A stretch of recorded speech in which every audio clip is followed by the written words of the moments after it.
नाशिक जिल्ह्यातून आहे। नाशिक जिल्ह्यातील दिंडोरीत गूढ आवाजानं काही घरांना हादरे बसलेले आहे। तर नाशिक जिल्ह्यातील दिंडोरीतील हा प्रकार आहे।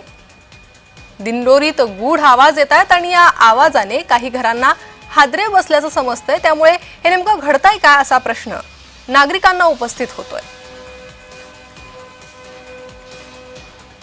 हा जो विषय आहे तो सुखोई विमानाच्या संदर्भात एक सोनिक बूम झाल्यामुळे हा आवाज येऊ शकतो। याचा अर्थ असा आहे की ध्वनीच्या वेगापेक्षा अधिक वेगाने ज्यावेळेस सुखोई प्रवास करतं त्यावेळेस अशा स्वरूपाचा आवाज हा होतो आणि त्या आवाजामुळे वातावरणामध्ये त्या एरियामध्ये भीती निर्माण होण्याची शक्यता असते।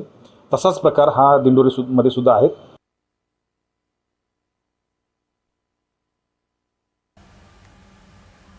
तर नाशिक जिल्ह्यातील दिंडोरीत गूढ आवाज येतोय आणि गूढ आवाजामुळे नागरिक भयभीत झालेले आहेत। तर सुखोई विमान ठराविक गतीपेक्षा काही जास्त गतीत उडत असल्यामुळे असं काही होऊ शकतं असा अंदाज पोलिसांकडून वर्तवण्यात आलेला आहे।